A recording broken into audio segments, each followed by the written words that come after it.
नमस्कार, आप देख रहे हैं नेशनल न्यूज़ और मैं हूं कुंदन। जातीय जनगणना को लेकर जिस तरीके से मामला कोर्ट में चला गया था, अब बीजेपी इसको कह रही है कि वो मामला कोर्ट का है। अब वो खुश है या नाखुश है, इस बात पे सवाल विजय कुमार सिन्हा से पूछा गया तो उन्होंने कानून का हवाला दिया है। लेकिन अब राजद के जो प्रवक्ता है, नेता, वो कैसे देखते हैं इस जीत को?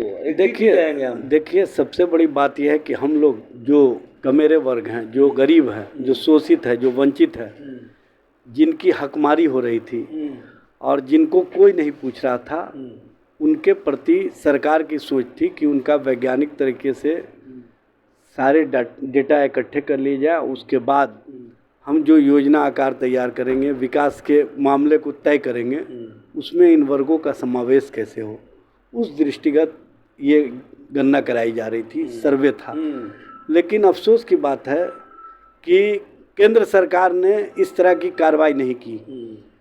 केंद्र सरकार ने जातीय जनगणना नहीं हो, इसके दृष्टिगत उन्होंने जातीय गणना कराने से भी कहीं ना कहीं रोक लगा रखा है, क्योंकि उनको पता है कि अगर हम जातीय जनगणना नहीं करा रहे हैं और सिर्फ जनगणना कराएंगे तो लोगों का दबाव होगा।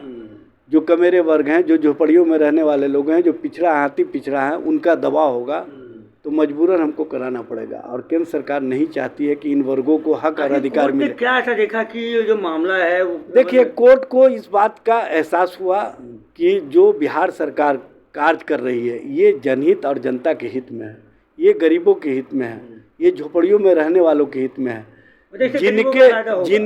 जिनके हक और अधिकार की बात सरकार ने जो एविडेंस के माध्यम से कोर्ट में दिया, उसको कोर्ट ने भी माना और कोर्ट को महसूस हुआ कि इन वर्गों के लिए योजना आकार बनाने में और कहीं ना कहीं विकास के कार्यों में इनको जोड़ने में ये मील का पत्थर साबित होगा। इसीलिए आज का ये फैसला ऐतिहासिक फैसला है और हम समझते हैं कि इस फैसले के माध्यम से केंद्र सरकार पर भी दबाव बढ़ेगा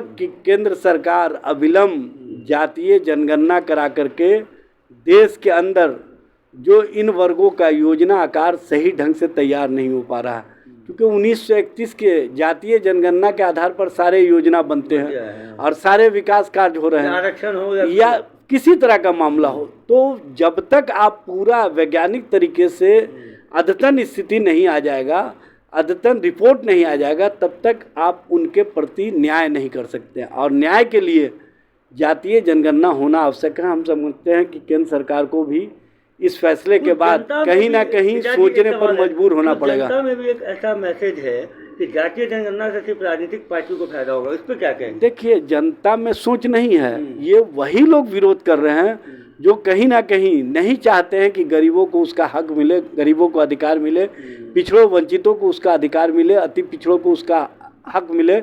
इसीलिए इस तरह का विरोध करते हैं। सबको पता है कि देश में जब धर्म के आधार पर गणना हो रही है, जब अनुसूचित जाति जनजाति की गणना होती है, तो सिर्फ पिछड़ा, अति पिछड़ा या समाज के और वर्गों के लोगों की गणना क्यों नहीं हो सकती है, ये है मामला। इसलिए बीजेपी हमेशा विरोध क्यों करती है? बीजेपी के विरोध का कारण सबको पता है। बीजेपी कभी नहीं चाहती है कि समाज के सभी वर्ग, सभी जात, सभी लोगों को जो विकास की धारा आयाम में जोड़ने का संकल्प है, उस संकल्पों को पूरा किया जाए। क्योंकि बीजेपी को धर्म और धर्म आधारित राजनीति से मतलब है, उससे अधिक मतलब नहीं है, इसीलिए वो विरोध करती है। लेकिन उसके विरोध का मतलब अब कुछ नहीं रह गया। माननीय पटना हाईकोर्ट ने ऐतिहासिक फैसला दिया है और इस फैसले के परिप्रेक्ष्य में केंद्र सरकार को भी कहीं ना कहीं फैसला लेना होगा। तो आप सुन रहे थे इजाज अहमद को, इनका साफ साफ कहना है कि ये ऐतिहासिक फैसला है। हाईकोर्ट का मामला हाईकोर्ट में गया था, तो अब कानूनी मुहर लग गई है जातीय जनगणना पे। अब ये मुहर ये बताती है कि जातीय जनगणना होना ज़रूरी है।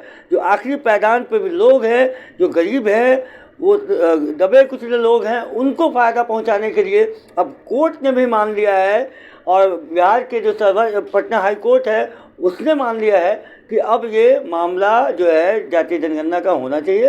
और भाजपा नहीं चाहती है कि ये हो, लेकिन भाजपा की ये हार है और कहीं ना कहीं इंडिया की जीत मानी जा सकती है। एक पहली जीत इंडिया के खेमे में जरूर गई है ये। अब बने रहिएगा नेशन न्यूज़ के साथ। धन्यवाद।